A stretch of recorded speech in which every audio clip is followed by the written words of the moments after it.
దేవుడిని యెహోవానికి అనుగ్రహించు దేశములు దీర్ఘాయుష్మంతుడు వగినట్లు నీ తండ్రిని తల్లిని సన్మానించు. దేవుడు తర్వాత మనుషుల దగ్గరికి వచ్చాం. ఇప్పుడు మనుషులలో మొదటి స్థానం ఎవరికి ఇవ్వాలన్నాడు? తల్లిని తండ్రిని సన్మానించు. బిగ్గరగా స్తోత్రం చెప్పు. ఎందుకంటే నువ్వే దీర్ఘాయుష్మంతుడు అవుతావు. నీకు రావాల్సిన దీవెన ఈ లోకములోనండి మనకి ఎన్ని కలిగి ఉన్నా మన ఆయుష్ దినాలు లేకపోతే వేస్టే కదా. ఆయుష్ ఎప్పుడు వస్తుంది? ఆరోగ్యం ఉంటేనే ఆయుష్ దినాలు వస్తాయి. అంటే నీకు ఆరోగ్యం ఉండాలన్నా, ఆయువు పెరగాలన్నా ఎవరిని సన్మానించాలి, ఎవరిని ప్రేమించాలి? తల్లిని తండ్రిని. సన్మానించడం అంటే ఏమిటి? రోజు ఒక దండ తీసుకొచ్చి దేవుడికి పెట్టినట్టు పెట్టడమా? రోజు ఒక పువ్వు పెట్టి? అంత అవసరంలా. స్తోత్రం చెప్పాలి. నిన్ను కని పెంచిన నేరానికి వారికి ఒక ముద్ద అన్నం పెట్టి కావలసిన వస్త్రాలు ఇస్తే చాలు. వారిని హాస్టల్లో జాయిన్ చేయకుండా, ఒంటరిగా విడిచిపెట్టకుండా, అన్నదమ్ములు వారిని పంచుకోకుండా, విడదీస్తున్నారు కొంతమంది తల్లిదండ్రుల్ని. అమ్మ నీ దగ్గర ఉంచుకో, నాన్న నా దగ్గర ఉంచుకుంటాను. ఎంత దారుణం అది! ఎంత బాధకరమైన విషయం! బ్రతికొండగా తల్లిదండ్రులను విడదీయడం. అర్థమవుతుందా? కోడలలారా, తల్లిదండ్రులను ఎప్పుడు విడదీయకండి. స్తోత్రం చెప్పాలి. ఒకసారి వారు ఎక్కడన్నా ఉండనివ్వండి. పెద్ద కొడుకు దగ్గర ఉన్నాయి, చిన్న కొడుకు దగ్గర ఉన్నాయి, మూడో కొడుకు దగ్గర ఉన్నాయి, కూతురు దగ్గర ఉన్నాయి. లేదు, మీరందరూ తలా ఒక 10 రూపాయలు తీసుకొని ఒక ఇంట్లో వారిని ఉండనివ్వండి. వాళ్ళిద్దరిని ఒక దగ్గరే ఉంచాలి. లేదు, వారిలో ఒకడు పోయాడనుకో, ఒకళ్ళు పోయారనుకో, మిగిలినటువంటి వారిని భారంగా చూడకండి. ఎందుకంటే మీరు మమ్మల్ని నలుగురిని ఆ ఇద్దరు కష్టజీవులు భారంగా పెంచలా, ఇష్టంగా పెంచారు. మనకి ఎప్పుడైతే వారి మీద ఇష్టం ఉంటుందో భారం అనిపించదు. హల్లెలూయా. వారి మీద ప్రేమ ఎప్పుడైతే తగ్గిద్దో, ఇష్టం ఎప్పుడైతే పోయిద్దో, అంత ముద్ద అన్నం పెట్టడానికి కూడా చాలా భారం అనిపించింది. వీళ్ళు త్వరగా చస్తే బాగుండు అనిపించింది. అవునా కాదా? అమ్మా, అర్థమవుతున్న తల్లులారా? మీకు పిల్లలు ఉన్నారా? పిల్లలుంటే చేతులు ఎత్తరా? నన్ను నా పిల్లలు సన్మానించాలనుకుంటున్నాను, నా పిల్లలు నన్ను సన్మానించాలనుకుంటున్నాను అన్నటువంటి అమ్మల తల్లులు తండ్రులు ఒకసారి చేతులు ఎత్తండి. తలుసుకుంటేనే బాధగా ఉంటుందండి. ఒక మాట చెప్పనా, నిన్ను ఎవరైనా ఒక ముద్ద అన్నం పెట్టాలంటే ముందుకు మీ అమ్మ నాన్నకు ఒక ముద్ద అన్నం పెట్టాలి. వాళ్ళ బాధ్యత ఖచ్చితంగా చూసుకోవాలి. వారు తిన్నారో తినలేదో కనుక్కోవాలి. వారికి అసలు ట్యాబ్లెట్లు ఉన్నాయో లేవో, ఏ రోగం వచ్చిందో చూసుకోవాలి. నువ్వు ఎలా చేయటం నీ కొడుకు చూస్తాడో, రేపొద్దున నీ కొడుకు కూడా నీకు అలాగే చేస్తాడు. నువ్వు నీ తల్లిదండ్రులు పట్టించుకోవడం నీ కొడుకు చూస్తే, ఓ ఇలా చెయ్యాలి కావాలనుకో, రేపు పొద్దున్న చేస్తాడు. నువ్వు నీ తల్లిదండ్రులను పట్టించుకోవడం మానేస్తే, ఓహో ఇలా పెద్ద లెక్కగా దట్టుంది, క్యాజువల్ అట్టుంది అనుకుంటాడు. అర్థమైందా? హల్లెలూయా. కోడళ్ళ చేతిలోనే ఉందమ్మా అంతా. అసలు విషయం అంతా అక్కడే ఉంది. లైవ్లో వింటున్నటువంటి వారు కూడా చాలా ఆశ్చర్యంగా చూస్తుంటారు వీళ్ళు. ఇప్పుడు వాళ్ళు స్తోత్రం చెప్పాలి. ఇలాంటి మాటలు రాగానే కొంతమంది ఏం చేస్తారంటే తప్పును మార్చేసి ఇంకొక అన్న చూస్తుంటారు. ఆ అన్న ఆశీర్వాదాలు కురిపిస్తుంటాడుగా. ఇలాంటి మాటలు ఎవడు చెబుతాడు? చెబితే డబ్బులు రావాలి కదా, డబ్బులు రావాలి కదా. నేను అందరినీ అనట్లేదు, మహానుభావులు కొంతమంది దైవజనులు ఉన్నారు, వాళ్ళది ఉన్నదన్నట్టుగానే మాట్లాడుతున్నారు. వారిని వెంబడించిన సంఘం రేపు పొద్దున ప్రభు దగ్గర నిలబడగలిగిద్ది. స్తోత్రం చెప్పాలి. గురుగులాట్లాగా తినలా సావలా తిన్నట్టు అన్నట్టు. ఏమండి, ఇవన్నీ చూస్తుంటే నాకు చాలా ఆశ్చర్యం వేస్తూ ఉంటుంది. అటు చదువుకోమని చెప్పరు. దేవుడు నో కలెక్టర్ని చేసేస్తాడు, అది చేసేస్తాడు, ఇది చేసేస్తాడు. నేను ఎట్లా చేసేస్తాడా కలెక్టర్? వాడు చదవకుండానే అవుతాడా? చదవకుండానే డాక్టర్ అవుతాడా? ఒకసారి మీరు ఆలోచించండి. వాడు చదవాలి, దేవుని భయభక్తులు కలిగి బ్రతికితే చెడ్డ ఆలోచనలు ఏమీ అభవ కాబట్టి వాడు చదువు మీద ఇంట్రెస్ట్ చూపిస్తాడు. దేవుడు కూడా పైనుండి వాడికి తగిన జ్ఞానాన్ని దేవుడిస్తాడు. మీలో జ్ఞానం ఎవరికైనా కొదువుగా ఉన్న ఎడల వాడు దేవుణ్ణి అడగాలి. అడగాలి అంటే మోకాళ్ళు కింద ఓనాలి. అంటే వాడికి ప్రార్థన చేయించే అనుభవంలోనికి ఆ బిడ్డను నడిపిస్తే వాడు దేవుని మీద ఆధారపడతాడు, దేవునితో మాట్లాడుతాడు. దేవుడితో మాట్లాడుతున్నటువంటి వాడు ఎవడైతే ఉంటాడో వాడితో సాతానుడు మాట్లాడలేడు. ఎందుకంటే వాళ్ళ పవరు పాస్ అవుతూ ఉంటుంది. స్తోత్రం చెప్పాలి. దేవునితో మాట్లాడేటువంటి వాళ్ళలో ఆ అభిషేకం పాస్ అవుతూ ఉంటుంది. అందుకని దుష్టుడు వాడిని మోసగించలేడు, దుష్టుడు వాడిని పట్టుకోలేడు, ముట్టుకోలేడు.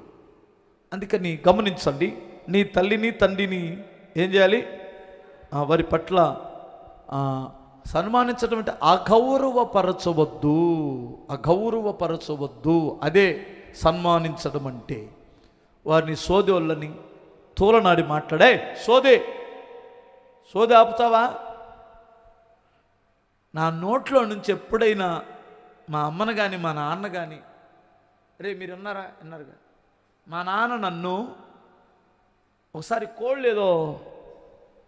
కోళ్ళు తీసేయి, ఎందుకు ఇక్కడ అన్ని రోధ చేస్తుంది చర్చి అన్నాను. ఏందో కోళ్ళు తీసేసేదే ఏందే,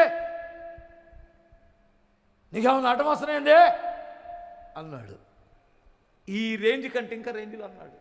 ఎందుకంటే మహాకోపం ఆయనకే. లేనిపోయింది ఎందుకు వచ్చిన గోళ్ళనుకొని, సరే నీ ఇష్టం బాబు అనుకున్నాను. తర్వాత మళ్ళీ ఆయన కూల్ అయిన తర్వాత 2 నెలల తర్వాత, ఓ పని చేస్తాను నాన్న, నీ కోళ్ళన్నీ ఎంత రేటు చెప్పు, నేను డబ్బులు ఇస్తానన్న.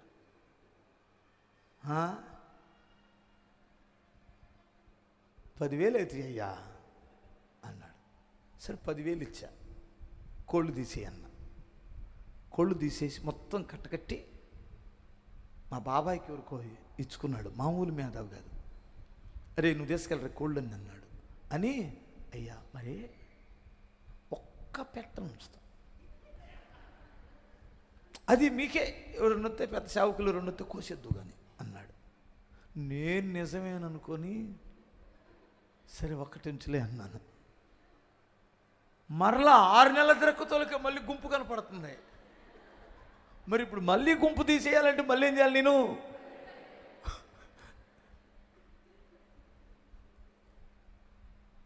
అంటే నాకు అసహ్యం ఇక్కడికి వచ్చి కోళ్ళు రోత చేస్తే. ఎందుకంటే దేవుని మందిరం పరిశుద్ధంగా ఉండాలనేది నా ఉద్దేశం. కానీ ఆయనేమో అందులో పుట్టి పెరిగాడు కదా. కోళ్ళు పెంచుకోవడం, గేదెలు పెంచుకోవడం. ఏమండి, మా నాన్న మా చిన్నప్పుడు గేదెలు పెంచాడు, కోళ్ళు పెంచాడు, ఒక్కానో టైంలో పందులు కూడా పెంచాడండి. ఇక్కడికి వచ్చిన తర్వాత కూడా మేకలు, మా నాన్న చిన్నప్పుడు ఆవులు కాసేవాడంట. మా తాతయ్య పేరు ఆవలెలమంద. ఆవలెలమంద అంటే కానీ మా ఊర్లో తెలీదు. మా నాన్న పేరు ఆవల వెంకటేశ్వరులు అంటారు. అంటే ఆవులు ఉన్నాయి, ఒక 30-40 ఆవులు ఉంటే ఆవులు కాసుకునేవాళ్ళు. ఆవలెలమంద అంటే కానీ మా ఊర్లో తెలీదు. అర్థమవుతుందా? చల్ల వెంకటేశ్వరుల కంటే కూడా ఆవలెలమంద అంటే తెలిసిద్ది. అందుకని వీటి మీద ఆయనకు మమకారం ఉంది. నాకు కూడా చిన్నప్పుడు గీతలు పెట్టాడు. నేను ఆయన అగౌరవపరచకుండా, తిట్టకుండా ఏనాడు కూడా మా నాన్న ఆపుతావా నీ సోది, ఎంత కోపం పుట్టింది, ఏనాడు కూడా నేను అలా కోపడలేదు. నాకు తెలుసు ఆ విషయం. ఎందుకంటే తల్లిదండ్రులు దేవుడిచ్చిన వరం స్తోత్రం చెప్పాలి. అది మంచి తల్లిదండ్రులు ఇంకా వరం. చాలామంది పిల్లలు ఏడుస్తున్నారు, మా నాన్న వీళ్ళ నాన్నలాగా ఉంటే బాగుండు తాగకుండా, మా నాన్న ఈ నాన్నలాగా వీళ్ళ నాన్నలాగా మమ్మల్ని కొట్టకుండా ఉంటే బాగుండు, తిట్టకుండా ఉంటే బాగుండు. మేము ఇలాంటి దరిద్రుడు కడుపును పుట్టేమేంటి, తాగి వస్తాడు, మమ్మల్ని కొడతాడు, అనుమానిస్తాడు, మా కళ్ళ ముందే మమ్మల్ని చేయి చేసుకుంటాడు అని ఎంతమంది ఏడుస్తున్నారో పిల్లలు. అలాంటి తల్లిదండ్రులు చూసినప్పుడు ఏ తల్లిదండ్రులైనా ఎలా ఏ పిల్లలైనా ఎలా గౌరవిస్తాడు ఇలాంటి మూర్ఖుల్ని? మనం ఉండవలసిన పరిధిలో మనం ఉండాలి కదా. మీకు అర్థమవుతుందా? స్తోత్రం చెప్పండి ఒకసారి. ఎంత ఓవర్ చేస్తున్నారో. ఆ పిల్లల ముందే దేనికో ఫోన్ చేసి దాంతో కూడా మాట్లాడో, దాంతో కూడా సమాధానపడో, ఇదేనా నువ్వు నేర్చుకుందే? ఎవరితో రా సమాధాన పడాలి? నువ్వు మూర్ఖుడువా, ఎలుగుబంటువా, మనిషివా? నువ్వు ఎలుగుబంటు అన్నైతే బాగుండు. నువ్వు ఆమె సొంతమని బ్రతుకుతుంటే దానికి ఎవరితో ఫోన్ చేసి దాంతో మాట్లాడంటాడు. ఎలా మాట్లాడాలరా బాబు? ఆమె ఫోన్ చేసి అదిగో ఇంకొక ఆయనతో మాట్లాడరా అంటే నీకెలా ఉంటుంది? ఏమనుకోవద్దు.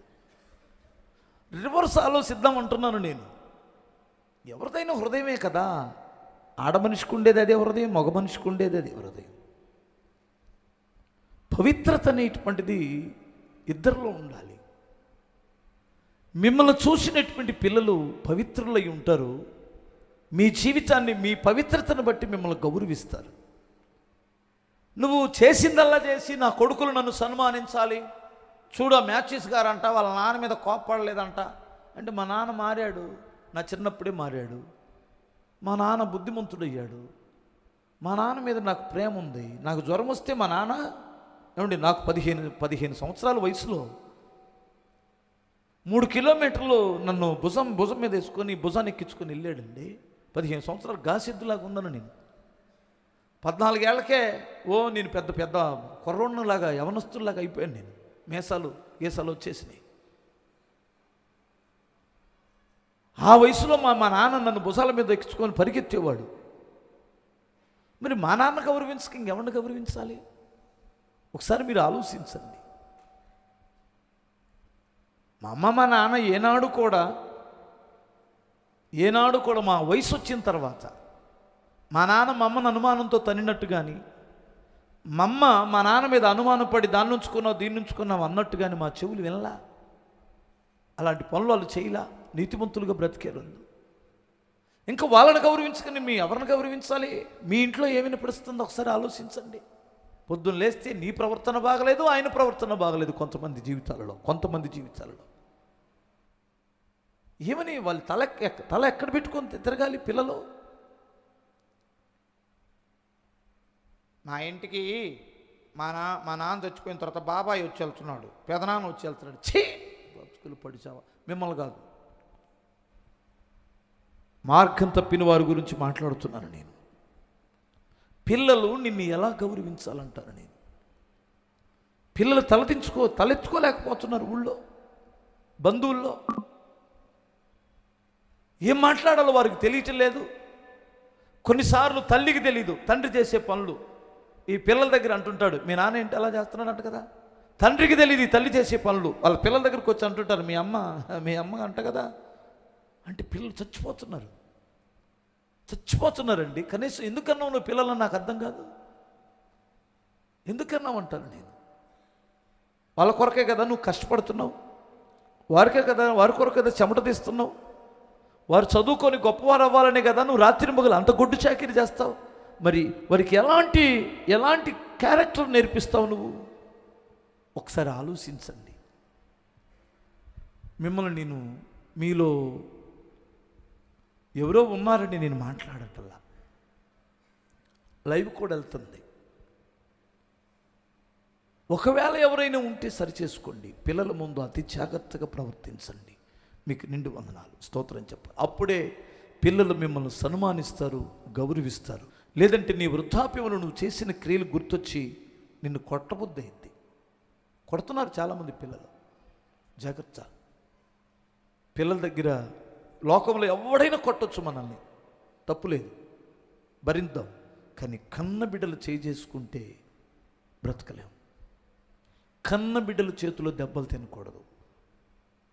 అంతకంటే హీనమైన బ్రతుకు ఇంకొకటి లేదు. రోషగాడైతే చచ్చిపోతాడు. కన్న బిడ్డలు చేసుకోకూడదు, కానీ చేసుకుంటారు. నువ్వు చేసే ప్రవర్తనకి కన్న బిడ్డలు చేసుకునే పరిస్థితులు తెచ్చుకుంటున్నావు. ఇంకొంచెం కాలం ఆగితే నీ కొడుకు పెద్దోడవుతాడు, నీ కూతురు పెద్దదైంది.